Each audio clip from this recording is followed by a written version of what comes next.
Okay, folks, Chuck Holton here. We're going to see how many people are awake at midnight or are watching from places other than the United States. And maybe you couldn't hear that. This microphone is making me crazy. Okay. I believe we have audio. There we go. I just wanted to make a quick live because I'm going to be pretty busy today, and I wanted to put up some content and let you know where we are and what we're doing. We have moved from Egypt, which is actually that shoreline on the other side of the Red Sea there, over to Saudi Arabia. And we had a great time in Cairo. We went to, as you saw, the pyramids in Giza. We got to see all kinds of pyramids. I didn't realize there were so many pyramids. But fascinating time. Something that I've always wanted to see ever since I was a little kid. And so it was a real dream come true to get a chance to go and see that stuff and make some content there. Now we are in Saudi Arabia, which is not exactly a place that's always been on my bucket list. And if you want to know why, just watch some more of the content that we'll put out here in the next few days. It's nice country. Don't want to say anything bad about it, but it's bleak. If you like the desert, it's a great place for you.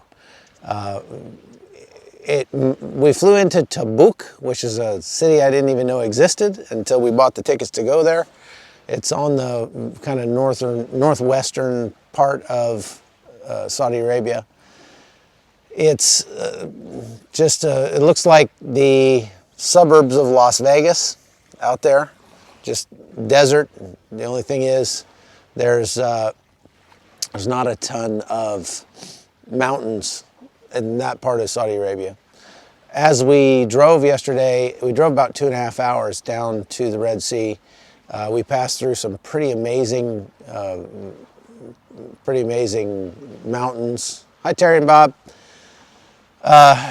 And it really looked like something out of a Star Wars movie or Mars or something like that. The king of Saudi Arabia is planning a gigantic planned city in this area that will rival Dubai. And they've got massive building projects starting up and putting in roads and infrastructure and stuff down here to bring people down to the Red Sea. Now, it's only 8 miles across to Egypt over there behind me. And I was thinking, we went swimming in this, it's pretty balmy. It's very nice.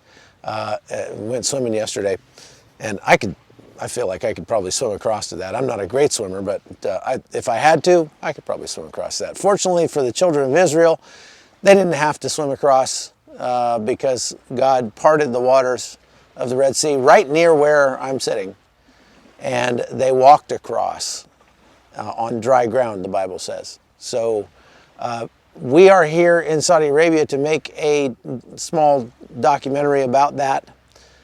More of a news feature almost, but it'll air on CBN News when I get it done.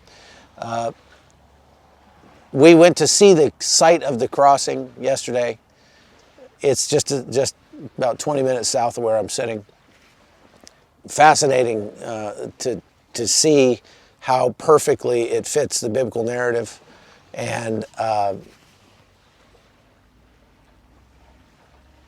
hello from California. So the thing that I learned about the Red Sea is that in most of the Red Sea, it's the underwater topography would not be possible to walk across. If you took all the water out, it would be like cliffs hundreds of feet deep. This is only 8 miles across, but it's about 3,000 feet deep in the middle. And so it would be pretty steep, and like I say, there are cliffs there. So the children of Israel wouldn't have been able to walk across in most places in the Red Sea. But in that one spot where Numeba on the Egyptian side comes across over here to, we're in a place called Hakel. There's actually a gentler slope, a place where they could have walked down on dry ground when the sea was parted.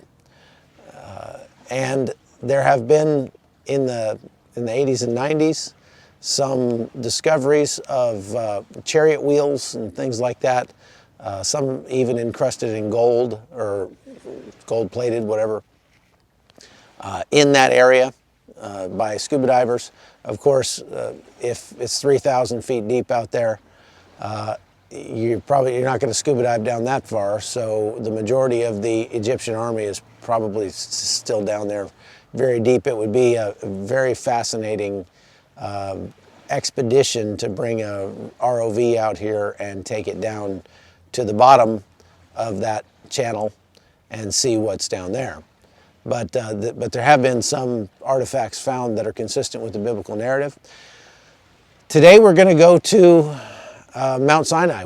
Yesterday we went four-wheeling. We drove up the wadi that the Israelites would have followed up into. They have to kind of cross through the mountain range, and then once they get through that mountain range, they can go north or south. They would have gone south first to Mount Sinai, and we're going to go there and see that today, and then they would have gone north up to the Promised Land. So we'll be following some of those, that route. We will be looking at some of the artifacts that have been found, some of the sites that have inscriptions that have been found, and it's a fascinating thing. More current than the biblical narrative is just the fascinating culture here in Saudi Arabia. It's a very homogenous culture. You don't see women who are not wearing full burqas. My wife is very self-conscious because even though she covers her head, she's just wearing Western clothes. It's not like the people here haven't seen Western clothes. You go to the mall. We went to the mall in Tabuk, and very nice modern mall with Columbia, Timberland, all the same stores you'd see everywhere else, and all the ads on the stores, all the posters and everything were all Western women in Western wear, Victoria's Secret, all that, but the women all wear, literally the only thing visible is their eyes, little slits for their eyes, and they're friendly. I mean, they're not angry people or anything like that. Everybody's friendly. Almost everybody speaks English. That surprised me. And one lady came up while we were eating and offered to. She was trying to get rid of a golden retriever and wanted to know if we wanted it. She thought maybe we lived there, I guess. There are some Westerners here because of the construction project and petroleum stuff and that sort of thing. So it's not like they don't see Westerners, but their culture is, I mean, you drive around, you don't see women out on the streets, you don't see, the only place we saw women really was in the mall. Everywhere else they're sort of hidden.